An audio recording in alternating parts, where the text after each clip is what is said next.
Olá, sejam todos muito bem-vindos e bem-vindas a mais um episódio do podcast Plasticamente. Eu sou a Adriana Milani, cirurgia plástica, e hoje estou com uma convidada cirurgiã vascular, Cíntia Schaeffer. Muito obrigada pela presença, seja muito bem-vinda. Obrigada pelo convite, Adri. Obrigada a você. E a Cíntia está aqui porque as nossas especialidades se encontram em alguns momentos, né? E é disso que a gente vai conversar hoje. Então, Cíntia, gostaria que tu te apresentasse para o pessoal, falasse um pouco de ti, da tua trajetória. Tá bom, me chamo Cíntia Schaeffer. Eu me formei no século passado. Nós, né? Nossa, Então, eu já sou há 26 anos formada. Muita Me experiência. especializei em cirurgia vascular, angiologia e cirurgia vascular. Claro que já trabalhei com tudo na especialidade, mas hoje em dia eu trabalho mais com a parte de flebologia. Veias, né, no caso? Veias, problemas de veias, varizes basicamente. E claro que eu acabei indo mais para essa parte, acabei me especializando e fazendo mais nessa parte estética das varizes, né? Que tem uma parte da vascular que a procura, a demanda das pacientes é mais pelo efeito estético. Claro que a gente já acaba tratando a doença, tudo isso, mas é com objetivo estético. Então, eu me especializei mais nessa área. Daí, eu fui procurar laser, trabalho com laser transdérmico, endolaser, que hoje em dia a gente opera, né? Que também tem a parte de vocês, do endolaser, que vocês, alguns cirurgiões plásticos, acabam usando. Então, é a mesma ferramenta, só que dentro do vaso, para acabar com ele. Entendi. Na verdade, por mais que não seja diretamente relacionado com cirurgia plástica, a gente também vai falar de estética e eu quero entrar depois abordar contigo esse assunto. Mas enfim, também tem outras situações, né, que a gente acaba se encontrando, talvez o grande fantasma da cirurgia plástica, que é a trombose venosa profunda, Sim. que nós vamos conversar a respeito. Também a questão da insuficiência venosa, né, então dor, perna inchada, a gente já vai nos explicar tudo direitinho. E a queridinha do momento, né? Que é o famoso lipedema. Tu sabe que a primeira vez que eu ouvi esse termo foi no Instagram, através de uma paciente. Eu até achei que ela tinha escrito errado, então se popularizou porque deu nome a uma questão que aflige muitas mulheres, né? Na verdade, não é algo novo, né, Adri? Sempre existiu, só que a gente não tinha nome para essa característica que as mulheres tinham. Então, acomete mais ou menos, tá em 12% da população feminina. Acomete homens, mas é bem pouco, é mais exclusivo às mulheres, tá? Porque é uma lipodistrofia, na verdade, ou seja, é uma característica que é carregada até geneticamente, tá? Hoje em dia estão estudando que tem um quê de genético nisso na família, todas as mulheres da família têm, que é um acúmulo, uma gordura localizada da cintura para baixo até o tornozelo, não vai para o pé. Então, essa gordura se acumula da cintura para baixo e nos membros superiores também pode ter um acúmulo. Daí tem vários graus de lipedema, enfim, a gente consegue classificar, tentar dar um tratamento adequado e também os tratamentos mais agressivos que existem, né? Como a gente estava conversando antes, existe uma graduação, né? Sim. E provavelmente os sintomas associados, né? Que é basicamente dor, né? Quais são os sintomas? Como é que a gente percebe? O que nos chama atenção no lipedema? É aquela mulher que sempre reclamou de um acúmulo maior de gordura da cintura para baixo, pernas, coxas, enfim, os joelhos, né? É uma mulher que reclama de muita dor nas pernas, inchaço, dor ao toque mesmo, inchaço nas pernas, dependendo do grau, né? E hematomas frequentes. Então, sempre foi uma queixa que a gente sempre atribuiu ao aumento de peso. E é claro que o aumento de peso agrava muito o quadro, né? Sim. Mas tem mulheres bem magras que têm a gordura mais localizada nessas regiões mesmo. E na verdade, estar dentro de uma faixa adequada de peso ajuda a gente tanto no estadiamento do lipedema quanto no É muito confuso isso daí. O pessoal vem no nosso consultório para diagnosticar, ou já com o diagnóstico feito pelas mídias sociais, porque está muito em voga, né? Mas é difícil até para o médico, às vezes, enquadrar essa paciente num quadro de lipedema, porque o lipedema em si, o verdadeiro, é uma gordura que tu carregou desde a adolescência, que ela aflorou mais, ela cresceu mais em virtude da atuação hormonal Uhum, do estrogênio, depois que a menina menstrua. uhum. E isso é desde sempre, a gente tem essa gordura, só que a gente vai aumentando também com os fatores de risco, que é o grande o peso, né? A gente vai aumentando em gênero, número e grau, né? Sim. Esse quadro de lipedema. Então, quando nos chega no consultório, a paciente, às vezes é uma paciente obesa, a gente não sabe se realmente aquilo era uma gordura já dela, ou se ela vai perder essa gordura pelo aumento, emagrecendo, entendeu? Então, porque é uma lipodistrofia. Às vezes, quando a paciente chega com um sobrepeso muito grande, tu não vê lipodistrofia, tu vê que ela precisa perder peso, né? É, o que eu tenho sentido, não sei se tu compactua da minha opinião, é que em função de haver um diagnóstico, o paciente recorre ao médico como se ele respondesse por todo o tratamento, quando a gente sabe que ah, o tratamento da doença começa pelo controle ah, da comorbidade, de fatores de risco, né? Então, hum, se a gente está falando em pressão alta, não adianta eu dar um antihipertensivo se o paciente não está fazendo a parte dele de manter um peso adequado. Quantos pacientes que emagrecem e às vezes normalizam a pressão ou normalizam o açúcar no sangue, Diminui pacientes os fatores de diabéticos? risco, né? E querendo ou não, se a gente está colocando lipedema como uma doença, então a gente precisa dessas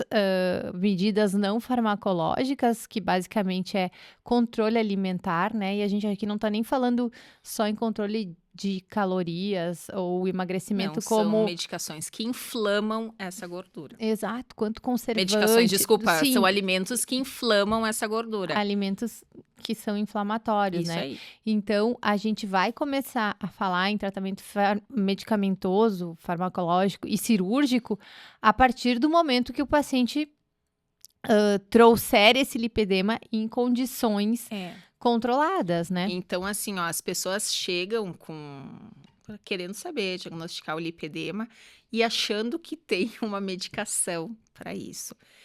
E não existe, isso aí é comportamental, a pessoa ela tem que trocar os hábitos dela, claro que tem que perder peso, emagrecer, e principalmente não só isso, é trocar os hábitos dela, trocar a alimentação. Tem muitos alimentos que a gente come, que a gente gosta, que são muito inflamatórios para essa gordura localizada do lipedema, que daí é isso, causa dor, o inchaço.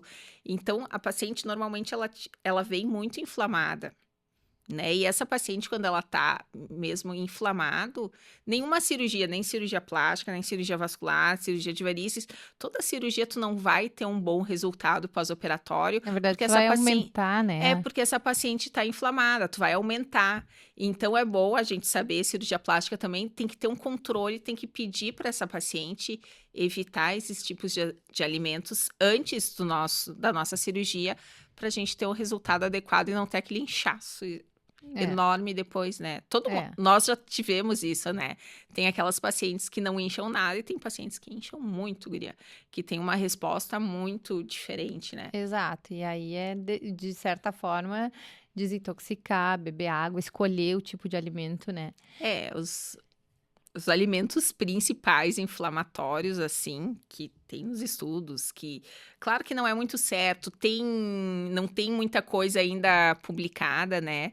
Mas é basicamente o glúten, o açúcar, que sempre vai estar em voga, é da dieta, né? Embutidos, ou que seja comida pronta, enlatada. Ensacada. E laticínios. Ou seja, tudo que a gente acaba gostando de comer, Se a gente parar pra pensar, né? A gente complicou muito a questão alimentar, porque o alimento fresco, in natura, ou que possa ser preparado por nós em casa, ele está ao nosso acesso. A gente só acabou dando preferência para o alimento mais industrializado, mais processado, que vai demorar mais tempo para estragar. E querendo ou não, este também é o alimento que vai nos colocar em situações inflamatórias. E ao contrário do que a gente pensa, Tá indicado comer proteínas, proteína animal, carne vermelha. Isso aí não é inflamatório pro lipedema. A dieta, ela é baseada nisso, né? Em vegetais, legumes, verduras e proteína animal. E a própria carne tem diferença, né? De tu pegar lá a embalada no vácuo, que tem uma cor diferente, ou tu pegar ela mais fresca ali no balcão. Então, a gente, na verdade, deveria treinar o nosso instinto e o nosso olhar para saber que tipo de Sim. alimento sofreu menos alteração possível, aquele que a gente deveria preferir, E né? depois que o paciente acabar mudando os hábitos, melhorar, deixar de comer todas esses produtos que causam essa inflamação, também já tem publicado, enfim, tem uma relação do lipedema com resistência à insulina, Olha só. né? Ação hormonal do estrogênio, então por isso que a menina, ela desabrocha e ela começa a inchar e a inflamar essa gordura, a ter, né? Então é muito responsivo a isso. Não, então é multidisciplinar, né, o tratamento, não é só um médico que vai tratar e tal. E com isso também a gente tem a melhora do retorno venoso, que precisa ser feito para melhorar os sintomas da dor, ou Uhum, seja, pacientes que às vezes têm varizes associadas, tem que tratar as varizes. uhum. Uma drenagem linfática com compressão elástica adequada.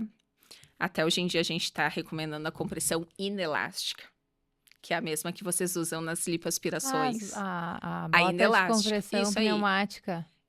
Não, e mesmo a meia, tem meias inelásticas, que a nossa meia que a gente usa para diminuir a estase venosa, ela é elástica, ou Aham, seja, ela trabalha com a musculatura para melhorar o retorno sim. venoso. E a meia do lipedema não, é uma meia compressiva, que é como tu faz, vocês usam a malha na lipoaspiração para não edemaciar. Aham. Então, isso daí hoje já dizem os trabalhos que é uma compressão melhor. Olha só, aprendi uma hoje, então. Uhum. É.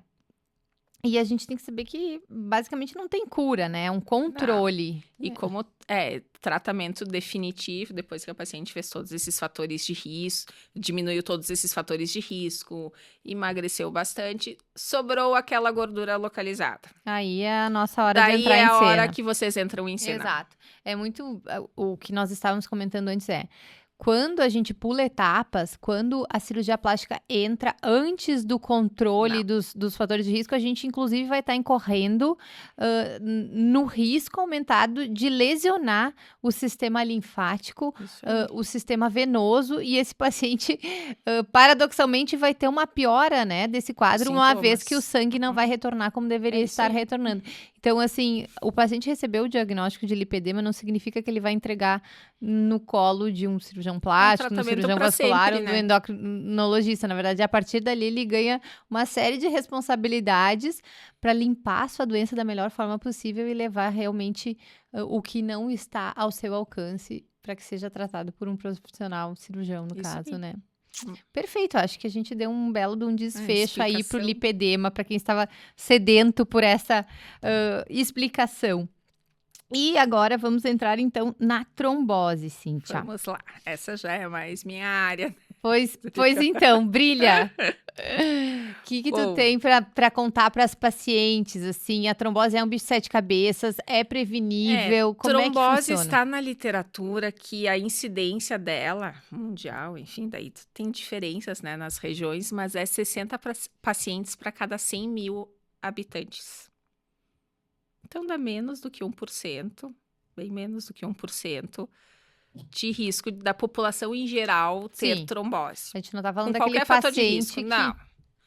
É a incidência geral. E Uhum. claro que com os fatores de risco, a gente aumentando, vai piorando essa incidência, vai aumentando, né? Uhum. Então, assim, ó, o que é trombose venosa? Na verdade, falando aqui na entrevista, é sangue coagulado dentro do vaso. Uhum. Entupiu o vaso, né? Daí a gente tem uma trombose, pode ser uma trombose arterial, né? Ou pode ser uma trombose venosa, que é essa que tu me pediu. Que é o que acaba acontecendo mais em cirurgia Exatamente. plástica. Trombose arterial também acontece, mas esse é para outra discussão, que não é de agora, é trombose venosa. Então, o que é? O sistema venoso, ele tranca, ele entope. Uhum. É que nem o trânsito, né? Vai lá, entupiu e pronto. Ele tem que achar alguma saída. Só que assim, ó, o que que sangue coagula, não é água. Uhum. Então a gente tem esse problema que o coágulo ele vai aumentando se não tratado. Então, para a gente ter uma trombose, a gente tem que ter 3 fatores, pelo menos, que é o que a gente chama, tu sabe, em medicina, a tríade de Virchow, né? Então, a gente tem que ter lesão da parede do vaso, né? Uma estase venosa, ou seja, uma imobilização, e uma desidratação, um estado de hipercoagulabilidade. Uhum. Então, para acontecer uma trombose, a gente tem que ter esses 3 fatores. Daí tu vai pensar, nossa, mas será que eu tenho, não tenho? Sim, várias situações da nossa vida a gente pode ter esses fatores. Uhum. Não precisam ser fixos, mas sim, de acordo com o nosso estado, doenças, tudo a gente pode desenvolver isso sim. Que é o caso também das cirurgias, não só a cirurgia plástica, mas cirurgias que têm muita chance, porque são cirurgias que desidratam o paciente e são cirurgias que o paciente não caminha depois. Porque um dos fatores para a gente ter trombose venosa é a imobilização, é a estase venosa, ou seja, o paciente não se mexer, não E caminhar. eu só quero aproveitar para esclarecer os pacientes em relação ao que tu falou, que é muito importante. A desidratação, o paciente pode até dizer, mas eu estou bebendo líquido. A gente perde muito do nosso líquido para a área machucada, ou até para todo o espaço que não é exatamente dentro do vaso sanguíneo. Então, essa perda de líquido para dentro do corpo, porém para fora dos vasos sanguíneos, faz com que a gente esteja desidratado. E claro que tem que acontecer uma reidratação, beber água, às vezes Ele até fazer... concentra mais o sangue, ele fica mais sólido. Exato, né? Então, é inerente ao pós-operatório, não é algo que a gente... Né? Por isso que esse risco ele vai acontecer nesse momento. É um risco cirúrgico de tudo que é cirurgia, é uma trombose. Uhum. Mas é claro que de acordo com as cirurgias do pós-operatório, isso vai aumentando ou diminuindo de acordo com o teu pós-operatório, né? Então, cirurgias que têm muito risco de trombose venosa pós-operatória são cirurgias que desidratam muito, são cirurgias que os pacientes ficam muito tempo imobilizados, ou porque necessitam, ou porque às vezes o paciente não é instruído a deambular depois, né? São as cirurgias que mais... E claro que com tudo isso a gente pode deduzir que as cirurgias que mais têm risco são cirurgias da cintura para baixo, claro, né? Que são cirurgias que o paciente acaba não caminhando no pós-operatório. Claro. Então, claro que a gente tem que perguntar para todos os médicos, mas um fato mais importante, assim, que a gente deve fazer no pós-operatório, que o paciente tem que perguntar, posso caminhar? E esse paciente tem que caminhar. Sim. Então, ele tem que se exercitar, né? Às vezes também é importante que os pacientes saibam que, eventualmente, alguns dias que ele fica mais restrito ao leito, ele tem a possibilidade de mobilizar os membros inferiores Na cama, também, isso aí. né? Ou às vezes ficar de pé ali do ladinho da cama, bombear esse sangue através da contração da panturrilha, né? Isso também ajuda. Cirurgias ortopédicas que o paciente não caminha, cirurgias ginecológicas pela dor, né? Cirurgias de lipoaspiração, porque também dói, desidrata. Então, tem que ter esse cuidado a mais. Então, a gente preconiza sempre, claro que a gente tem uma graduação na vascular para fazer a profilaxia. Tem um score que a gente utiliza muito na vascular, que é o score de Caprini, que foi o professor que desenvolveu esse questionário. A gente tem até aplicativo no celular que a gente põe os fatores de risco do paciente e a gente vê se esse paciente precisa de profilaxia para trombose venosa ou não. São pacientes. Daí já começa todos os fatores de risco de hábitos de vida. Paciente obeso, paciente com história familiar de problemas de coagulação, de trombofilias, pacientes que se acidentaram, pacientes com desidratação. Então, tem N fatores que acabam piorando esse prognóstico, né? Mas a estase venosa, eu tenho que salientar que é o pior deles. Na verdade, a maior parte das pacientes em cirurgia plástica, elas acabam tendo um risco pequeno em função de serem saudáveis, né? A gente tá falando da maior parte. E Então a gente acaba reforçando muito as medidas não farmacológicas, porque se esse risco já é pequeno, a gente quer que ele seja praticamente nulo, É, né? Que vai ser ali a reidratação, o uso da meia elástica, a mobilização isso aí eu precoce. ia falar agora, a meia elástica. Meia elástica. Meia elástica é uma meia que a gente. É uma meia. A gente pode usar Pode ser mais elas simples, quando né? é simples, não é remédio, tu não toma, não te faz mal. Só basta vestir a meia elástica. E depois da cirurgia, tu pode continuar usando aquele dia que tu vai viajar, aquele dia que tu vai Então, ficar de assim, ó, pé. a meia elástica, ela salva muita gente de trombose venosa. Mesmo pessoas normais que viajam, viagens de avião prolongadas, elas têm muita chance de trombose venosa, enfim. E às vezes uma meia, ela já previne isso. É. Então, assim, ó, é muito fácil de prevenir. Claro que não é 100% que eu digo isso, tem outros fatores também, mas assim, ó, usar meia elástica, e todo mundo chega no consultório, vou ter que usar meia elástica, entendeu? Sim, Que bom mas que não tu é já um sabe. bicho de 7 Claro que não, é um cabeças. hábito, né? Sempre que a pessoa tem que colocar um hábito E hoje em novo, dia, ela oferece alguma resistência. e hoje em dia a Mas gente tem depois. meias no mercado muito boas de se usar, com uns tecidos muito bons, fáceis de colocar, É. né? E assim, uma vez que se vence essa resistência, a gente começa a gostar. Eu te falo assim, até como cirurgia, eu levei Uhum. muito tempo pra usar meia elástica. Eu Mas sei. hoje em dia, se eu tenho uma cirurgia maior, A gente põe é a um meia elástica. conforto. Quando acaba o dia, tu tira a meia elástica, a tua perna tá ali intacta. Não. Chegar em casa, assim, porque esse sangue, quando a gente não caminha e não mobiliza a musculatura, esse sangue, ele não é que ele não circula, guria, como os pacientes acabam falando, tudo. Não, mas o retorno venoso dele até o coração, ele se torna mais lento. E Sim. esse sangue que leva mais tempo é o que dá essa sintomatologia de peso nas pernas. Parece que tem uma tonelada nas pernas quando a gente chega em casa. É. É um desconforto, né? Que com a meia elástica, ela aumenta essa, esse retorno venoso pelo trabalho com a musculatura e melhora muito esses sintomas, né? Até quero fazer um convite aos pacientes que tenham ou não feito cirurgia plástica.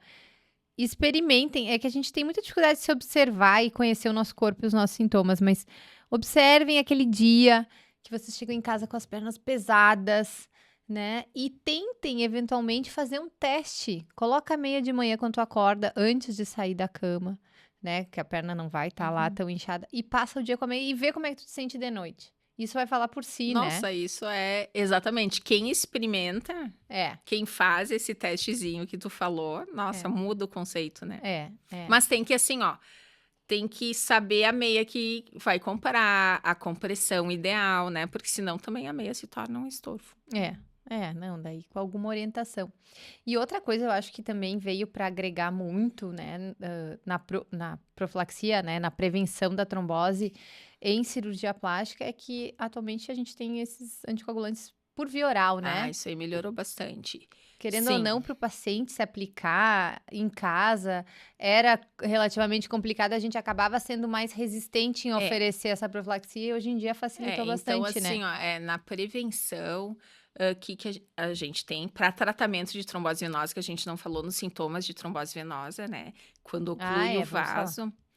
Então, o que o paciente vai ter? Ele começa instantaneamente, começa com muita dor na perna, uma dor bem em peso, parece que está explodindo a perna, entendeu? Ele sente uma compressão e essa perna começa a inchar, pode avermelhar, inclusive, às vezes.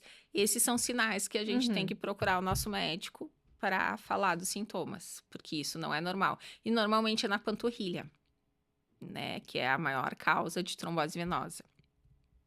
E quanto aos remédios, é isso daí.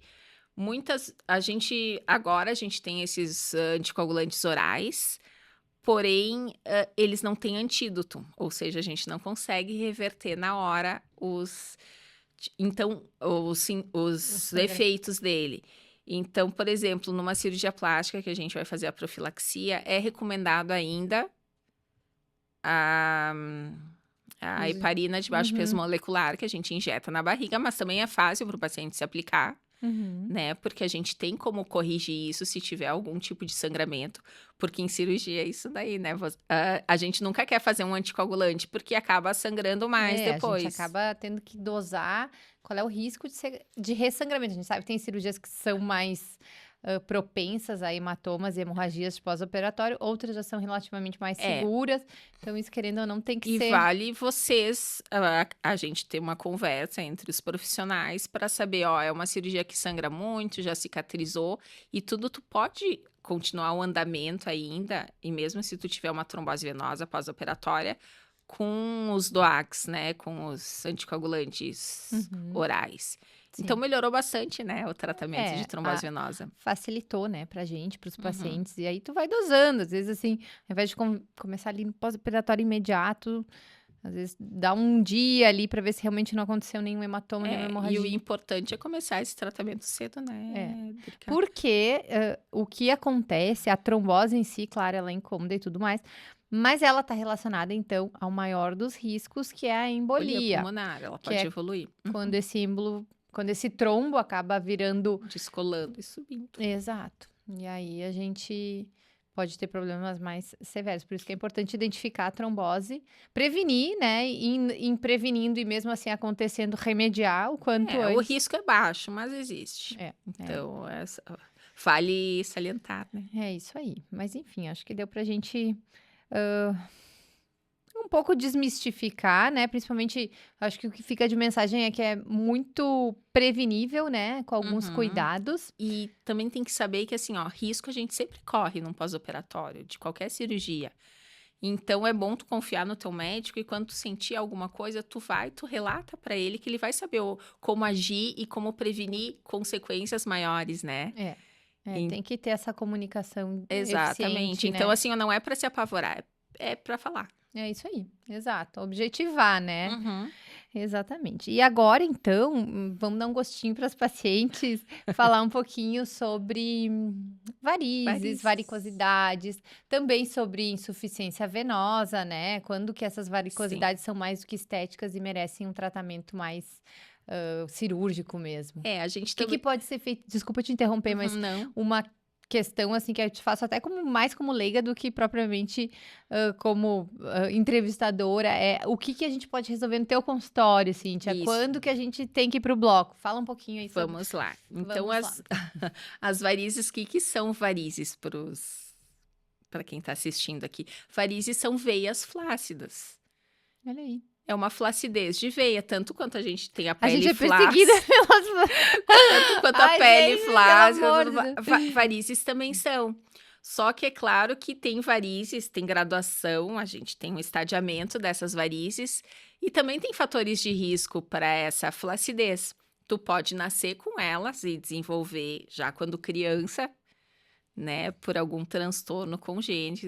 Normalmente a gente puxa de família, é a tal da hereditariedade, né? Sim. Que não é genético, mas é hereditário. A gente puxa essa tendência familiar, Uhum. né? Então, isso a gente vê nos pacientes que desenvolvem varizes muito antes dos 40 anos, mas também a gente tem que entender que essa flacidez com os fatores de risco que a gente vai ao longo da nossa vida, gestação para as mulheres, né? Mas Uhum. homens também têm varizes, na verdade, eu acho que é 3 mulheres para um homem.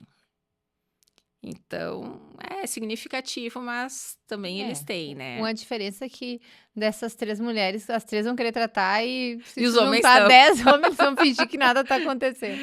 Homem só procura quando Quando a mulher realmente tá manda. muito ruim ou quando a esposa manda, é isso É. daí. Então, os fatores de risco, a obesidade é um fator de risco muito importante, que a gente volta a ressaltar isso daí, né? Uhum. E o próprio envelhecimento faz parte, né? E Então, assim, estilo de vida, por exemplo, atividade a física, ela é pra. atividade física que a gente não comentou, né? Ainda bem que tu lembrou. A pessoa tem que fazer, ela tem que se exercitar. Isso melhora tanto esse índice de flacidez, vai atrasando talvez o início dessa doença, né? Uhum. E varizes também tem uma incidência muito forte no mundo inteiro. Então, já tem trabalhos que dizem que 60% da população sofre com varizes. Olha só. De todos os estágios, né, né, Adri? Eu tô falando de todos os estágios, não é só aqueles estágios monstruosos, enfim, os Sim. iniciais. Mas se tu somar tudo, ou seja, faz parte do nosso envelhecimento ter as E não é varizes, uma coisa né? assim que eu possa investir muito para evitar, né? Não tem assim. Não, evitar isso daí. Não engordar além do limite Sim. recomendado, fazer exercício físico, não fumar, que eu não falei até agora. Pois é, né? Cirurgia vascular, Né? vamos falar sobre. Mas assim, ó, a nicotina é muito lesiva para os vasos, né? Para o endotélio vascular. É. Ou seja, ela uma- causa muita inflamação. Então a gente vê que. Mas o próprio cigarro, ele dá uma flacidez maior nas pessoas, né? Sim, ele As come pessoas, colágeno, né? elas Assim, bem a parecem grosso mais modo. velhas, as pessoas que fumam, do que as que não fumam. Então, é levar uma vida saudável e tratar quando necessário. Quando que a gente deve tratar? Vamos lá. Tem as varizes que são só as varizes que mais o pessoal me procura no consultório, que são as varizes com cunho estético, que é aquelas que aparecem, aquelas aranhas vasculares que a gente Uhum. chama na perna, né? Que tem, porventura, tem sempre essas aranhas vasculares, tem sempre uma nutridora, uma veia mais embaixo, não é só algo de pele. Aham. Então, isso a gente consegue tratar no consultório, que eu trato com laser e a escleroterapia, que é a injeção medicamentosa. Dói? Dói.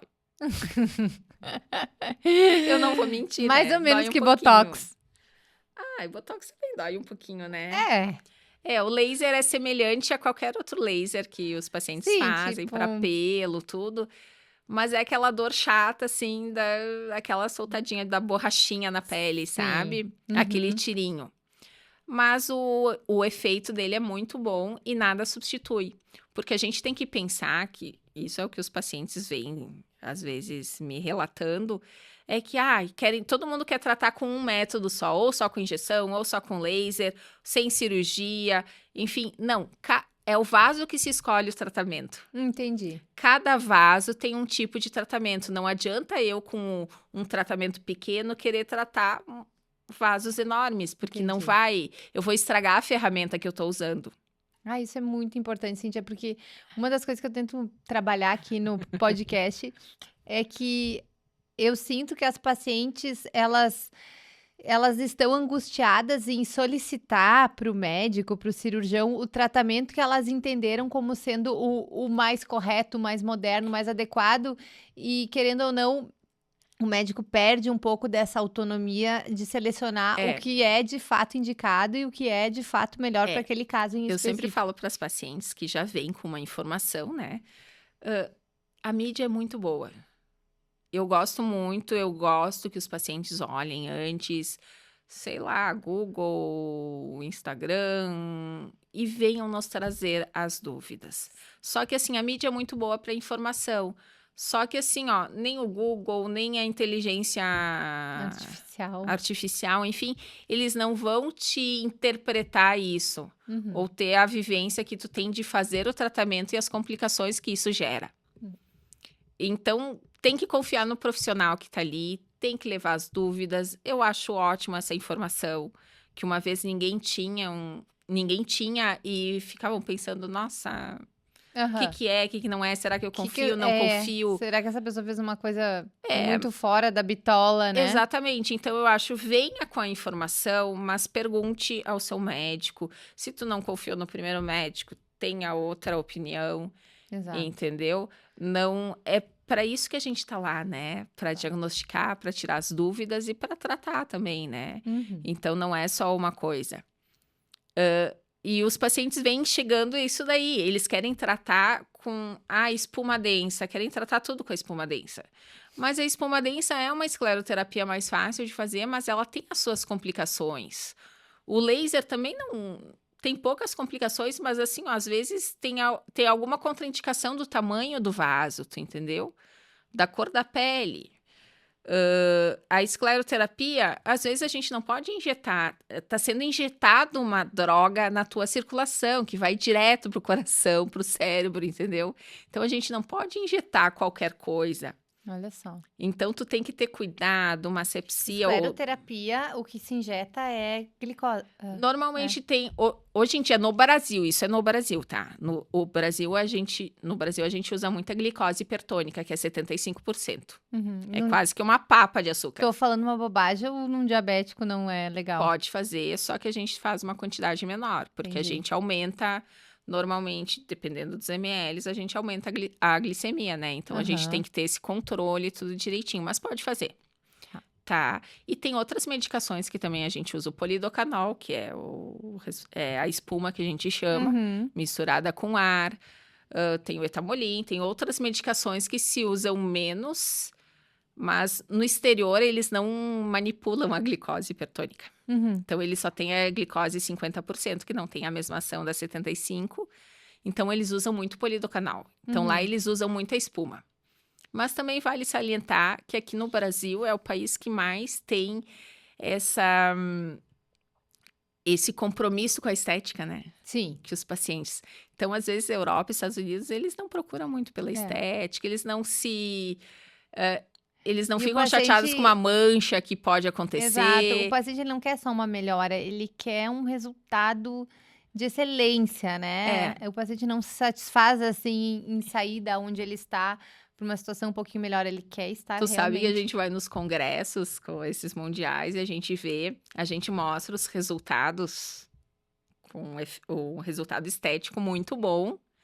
E daí o pessoal estrangeiro fica dizendo, sim, mas eu não tenho paciente para fazer isso. Ou seja, não, como é que se faz? Eles querem muito saber, mas a demanda deles é menor.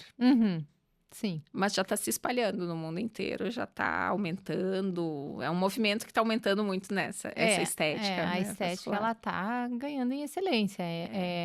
Tem que acompanhar essa onda. Tá, mas vamos prosseguir. Então, a gente tá falando desses vasinhos que tu vasinhos. faz em consultório. A partir Então, essas daí... aranhas vasculares, eu até poderia mostrar uma foto, enfim, depois a gente pode mostrar. Essas aranhas vasculares e essas nutridoras... Se quiser, eu posso emprestar meu tornozelo aqui. A gente faz um tratamento. Eu tô me amarrando, mas tá na minha lista de afazeres. Esse estágio 1 da doença, que é o que a gente fala que é o estágio 1 do CEAP, que a gente tem essa classificação, a gente trata no consultório. É mais com objetivo estético. E varizes mais grossas do que 0,5 centímetros, enfim, a gente tem que retirar elas ou cauterizar com laser. Daí que entra a cirurgia ou a cirurgia por endolaser, né? E normalmente, quando tem essas reticulares maiores, a gente tem que examinar, fazer um diagnóstico certo e ver de onde é que está vindo, o que está estragando essa homeostase, de onde é que está surgindo essas varizes, né? E tentar bloquear o acesso, bloquear o Qual início. é o vaso de origem, tu disse? Exatamente. E esse tipo de varicosidade mais calibrosa sempre vai estar associado a sintomas ou eventualmente vai ser só estético? Não. E o contrário? Posso ter sintomas de insuficiência venosa sem ter varizes? Tu pode ter uma insuficiência venosa profunda, mas a gente, normalmente, quando tu tem os sintomas, tu já tem a exteriorização dessas veias na superfície ali da pele, né? Então, já é um paciente que tu vê que já tem algum problema mais de varizes e veias dilatadas ali. Às vezes o paciente pode te buscar pela questão estética e não correlacionar com os sintomas que ele tem. É isso que eu te falo, é muito... não tem uma regra básica, porque às vezes tem pacientes que têm varizes muito dilatadas nas pernas e são pacientes mais jovens e ativos. Entendi. Então, eles mascaram esses sintomas das varizes e eles não sentem nada. É mais pelo aspecto, nossa, tem uma cobra na minha perna, enfim, tá muito dilatado, tá feio, não me sinto bem com a aparência. E às vezes tem pacientes que vêm só no estágio 1, já com essas aranhas vasculares e nutridoras, que são pacientes mais sedentários, entendeu? Com mais aumento de peso, que reclamam muito de dor, coceira, essa sensação de cansaço. Então, depende, é muito de... E esse paciente não segue um bem padrão. sintomático, cujos sintomas não correspondem aos achados, né, de veias mais calibrosas ou dilatadas ou tortuosas. Esse paciente, se for a cirurgia, ele vai melhorar os sintomas ou ele deveria estar investindo daqui a pouco em outras Não, ele estratégias? tem que melhorar os fatores de risco, Aham. né, disso tudo. E sim, esse paciente que tem veias dilatadas e que vai à cirurgia, que a gente acaba ou removendo ou cauterizando com laser, ele tem uma melhora dos sintomas de dor. Uhum. O inchaço, eu vou te dizer que o inchaço depende muito da concentração de subcutâneo da pele, esse quesito do lipedema também. Essa coisa assim, o paciente, ele precisa também ter uma noção de que a gordura, ela é tipo uma esponja, né? Exatamente, E a esponja, isso aí. quanto maior, mais Mas água ela ela incha, mais retém. engurgitada. Então, se a gente quiser reduzir o inchaço, a gente também tem que reduzir a espessura da camada de gordura, Isso aí. né? Então, isso Isso aí a gente não se faz, e a gente também não quer que o paciente faça de um dia para outro. Isso aí não vai acontecer. Mas é por isso que a gente preconiza esses hábitos de vida saudáveis, né? E assim, eu vejo que, principalmente nós mulheres na nossa faixa etária, a gente vai acumulando fracassos como se a culpa do não emagrecimento fosse toda nossa, quando na verdade o nosso contexto, como tu disse, né? Basicamente a gente tem que parar de comer tudo que a gente come. O nosso contexto, ele é muito propício pro embutido, pro industrializado, pro empacotado, pro embalado, pro congelado, porque a gente às vezes não Pela tem nem facilidade, tempo de né? preparar uma refeição de qualidade, né? Tu pode passar no super a qualquer momento, tu pode ligar para teleentrega a qualquer momento, mas teleentrega é nem um sempre veneno, tu né? vai conseguir te organizar para ir na feira dos orgânicos, naquele, né? Então, assim, é uma mudança mais do que alimentar, é uma mudança de rotina, de estilo de vida, de organização, né? Do teu dia, da família inteira, às vezes, Mas né? normalmente quando a gente tem uma conversa boa com o paciente quer mudar, tem um médico que dá a orientação certa, esse paciente se esforça, ele gostou do resultado que ele viu e ele quer manter. Entendeu? É isso que normalmente eu vejo ali no meu consultório, né? Isso é muito bom, né? Com um certo percentual de pacientes, é claro, Sim, né? claro, não são todos. Não são todos. Mas daí, seguindo agora o estágio das varizes, daí tem essas varizes que eu consigo resolver com cirurgia ou endolaser. Daí a gente procura de onde é que vem. Às vezes pode ser das safenas, que tu me perguntaste antes, né? Que a safena é uma veia que se inicia lá no pé Aham. e ela vai até a virilha. E na virilha ela se desemboca no sistema venoso profundo. Uhum. Então, a safena, sim, como ela tem uma válvula, porque a nossa circulação superficial, venosa superficial, ela é composta de válvulas dentro da veia. Por quê? Porque a superficial a gente não tem a musculatura para fazer o retorno venoso Entendi. adequado. Então, quando fica embaixo ali na gordura, embaixo da pele, a gente não tem o que vá fazer muito essa drenagem. Então, é um sistema de válvulas, que o sangue vai subindo ao coração e a válvula vai fechando. E essas válvulas também ficam flácidas, de acordo com o nosso Começam a regurgitar envelhecimento, esse sangue. com a flacidez, e começa a ter a gente tem um refluxo venoso, que a gente Entendi. chama, e daí, a partir dali que começam os sintomas de maior volume dos vasos, de dor, né? E também tem outra fonte muito grande de causa de varizes, que são as nossas veias perfurantes, que ao longo da perna a gente tem veias que ligam o sistema venoso profundo ao superficial. E como o sistema venoso profundo é de maior pressão, ele joga, se essa veia não funciona, é uma veia perfurante, que perfura a musculatura, ele joga essa pressão para o sistema venoso superficial, causando varizes também. Então, é importante um diagnóstico certo para a gente proceder à cirurgia adequadamente. Tá, né? e quando a gente tira as safenas, elas não fazem falta? É uma pergunta que todo mundo faz. Na verdade, exatamente, a safena não é uma veia tão importante assim para o nosso retorno venoso. Ela só é importante pra ponte safena. Não, ela é importante para a perna, mas a partir do momento que ela já não funciona mais, que ela deixa esse Entendi. sangue retornar para os pés, que ela não tá mais trabalhando Sim, ela adequadamente. só Ela é tem que ser importante aposentada. quando ela funciona. Ela tem que ser aposentada, vamos lá, vamos aposentar essa Entendi. fena, E tu aí, entendeu? então, E normalmente ela tá esse sangue dilatada. que passaria por ela vai direto pro sistema venoso profundo. Não, ele vai por outros. A nossa circulação, ela não tem nem início nem fim, ela vai se ligando. Tu Sim. entendeu? E Ela normalmente, conforme essa fena vai entrando em falência, também existem outras veias que vão assumindo que vão isso, assumindo né? o controle dela. Entendi. Tu entendeu? E quando essa safena está dilatada, isso aí é muito importante para as pessoas saberem. Quando essa safena está dilatada, ela não serve de enxerto pro coração. Sério? Sim, porque uma coronária tem o quê? Meio milímetro. Aham. Meio centímetro, desculpa, de diâmetro, tá? Como é que tu vai colocar uma veia de 1 centímetro em meio centímetro? Vai entupir. Uhum. Olha só. É que nem o trânsito. Se tu for pensar no trânsito, tem muito carro e top. Se tu vai para uma vicinal. Então, assim, ó, tem que ser o tamanho adequado. E normalmente, hoje em dia, pontes de safena, tudo o pessoal usa mais a safena parva, que ela é menor. Que é uma safena que a gente tem atrás do joelho, até o pé. Nós temos 4 safenas. E hoje em dia, com todos os procedimentos cardíacos, tudo...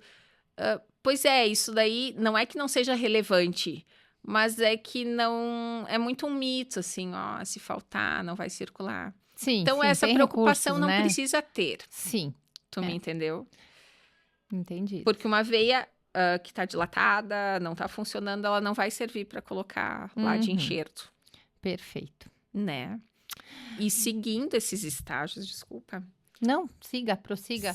Seguindo esses estágios, ok, não tem complicação nenhuma, só tem veias dilatadas e tal, a pessoa não se trata e vai se passando os anos. Essa veia, ela vai inflamando por causa da estase venosa, e ela vai começando a ficar inflamada, vai dando flebites, daí tem o risco, a chance maior de dar uma trombose, a perna nesse momento ela já começa a inchar um pouco mais, tu entendeu? E daí o paciente tem uma trombose.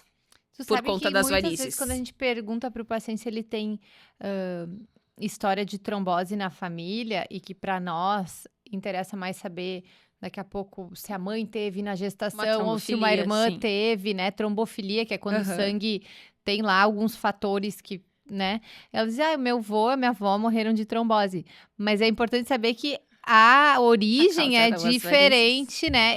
O paciente que tem o avô que morreu de trombose, ele não vai ter o risco de ter a trombose na sua Não. cirurgia, porque o mecanismo é completamente diferente. É isso Que é isso daí, que tu tá que falando, é pelas desse varizes. estado mais avançado, Isso né? daí começa a dar trombose, daí dá uma em cima da outra. O paciente ainda não se trata, entendeu? Que às vezes tem aquele mito de não se tratar, se vai se tratar, vai piorar a perna. Então, a gente vai começando a ter o paciente vai começando tendo uma síndrome pós-trombótica, que a gente chama, que é o estágio depois da trombose, que a perna mesmo, ela vai se cicatrizando. O organismo vai se cicatrizando sozinho. Daí dá aquele inchaço em casca de laranja, vai começando aquela mancha nas pernas, tu entendeu? É a dermatite ocre. Que é a dermatite ocre, até abrir uma ferida, uma úlcera varicosa. Aí não tem Que sangue daí é o pra ficar estágio final, que daí é assim, ó, daí o cirurgião vascular vai atuar ali só como paliação, como tratamento paliativo, porque é uma úlcera que não tem mais muito como fechar. Claro que a gente tem que fazer um tratamento para fechar essa úlcera, porque diminui muito a qualidade de vida, né? Sim. Mas não é mais uma cirurgia curativa que nem eu pegaria lá no estágio 2 ou Entendi. 3, tu entendeu? Aham. Esse Olha aí só. já é o estágio 6. Que importante, né? Às vezes o paciente que... Olha como a desinformação atrapalha. Às vezes o paciente É. não operar por receio de vai faltar minha veia, ele tem que acaba se colocando numa situação de tem que risco infinitamente maior. Tem que procurar o profissional adequado, tem que ver os riscos, os benefícios que vai ter e tudo botar na balança aqui que vale a pena ou não, Com certeza. né? Com certeza, dona Cíntia. Então chegamos... As pacientes que agradeçam esse brinde aí, porque eu sei que veio um assunto que todo mundo se interessa. Todo mundo tem um vasinho, quer saber como tirar. É. Mas assim, ó, saiba que existe tratamento, dá pra deixar as pernas maravilhosas, bem bonitas. A gente começa no estágio inicial, começa o tratamento com laser, escleroterapia, deixa a perna bem lisinha, que é o que todo mundo quer, É isso aí. né? E a gente vai mantendo ela ao longo da vida. É isso aí. E Assim. aqui já foi informação para paciente que está tendo seu primeiro vasinho e para avó que está lá com uma ferida aberta na perna. Então, de cabo a rabo, tudo que pode acontecer com as veias das nossas pernas e aonde que a gente pode intervir, de que maneiras para que não aconteça o pior. E o pessoal tem muito medo de chegar no cirurgião vascular. Não tenham medo. O cirurgião vascular, ele... Eu te amedronto? Um pouco. Então, não, realmente, né, parece que tu tem que ir quando a situação é muito mais... Mas não, é preventivo, né? A gente como pode ir tudo. resolvendo. E assim, ó, o cirurgião vascular, ele gosta de resolver as coisas no início porque a gente tem um bom resultado. Então, esse tratamento que se faz com laser, escleroterapia para estética, que a gente chama do CLACS, que é o criolaser mais a crioescleroterapia, tem um resultado muito bom nas pacientes, tem uma durabilidade boa, a gente vai... Só que a doença varicosa, ela é progressiva, é aquilo que eu te falei. Então, a gente trata e a gente volta para um estágio inicial e a gente vai continuando a vida. E hoje em o dia, relógio não para, né? A gente está vivendo muito mais do que viviam os nossos antepassados, Portanto, a gente precisa de muito mais manutenção, né? Exatamente. Né? Já que a gente dura mais. Muito bem, dona Cíntia. Agora a gente, enfim... tá assim caminhando para o final. Se tu quiser deixar uma mensagem para nossas pacientes, eu não sei se tu quer abordar especificamente lipedema, trombose ou mesmo as varizes, ou uma mensagem geral para paciente de cirurgia plástica, fica à vontade. Pois é. Então, assim, ó, eu acho que essa parte de cirurgia plástica, todo mundo procura com a melhora de ficar bem com o seu corpo, de corrigir alguns defeitos que tenham. E eu acho que as pessoas devem fazer o que elas acham que está atrapalhando o espelho delas, né?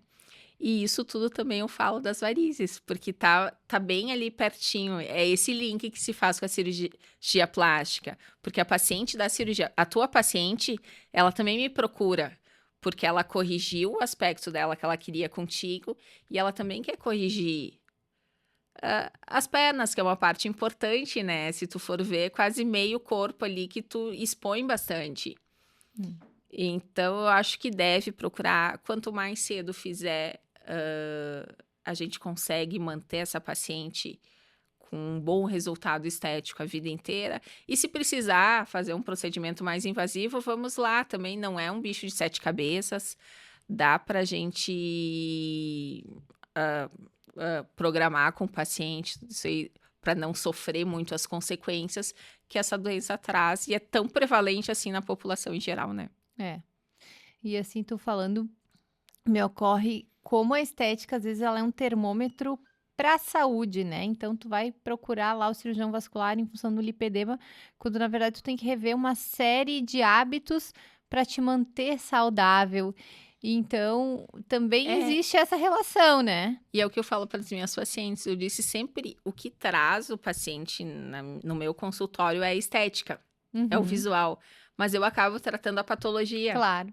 Né? Isso aí. Então, isso é muito bom, porque ele também está cuidando da saúde dele, né? Mas não é muito diferente. A gente também, né? Vem Isso aí. por uma queixa estética, quando a gente também quer implementar outras mudanças que vão dar um resultado mais consistente. Procurem o seu médico, falem a respeito, fale das suas queixas, né? É isso aí. O médico que está ali na tua frente, o teu cirurgião, é o profissional adequado, que está preparado para tratar o problema, as complicações que porventura podem vir, né? A gente já estudou tanto, faz isso, tudo para tratar melhor o paciente e oferecer um serviço de excelência, né? O tratamento e principalmente a condução, né? Para te levar para um caminho relativamente seguro e satisfatório.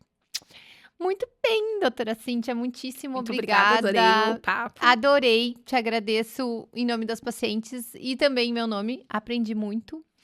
E quero agradecer também as pacientes que estão nos assistindo. Se esse episódio for útil para vocês, encaminhem para as amigas, para outros familiares que possam também aproveitar essas informações. Agradeço a nossa equipe. E eu te agradeço bastante, adorei o papo. Que bom, também. Foi bem bom. Gostei bom mesmo. muito de falar. Então volte sempre, tá convidada. Então tá bom. E até a próxima.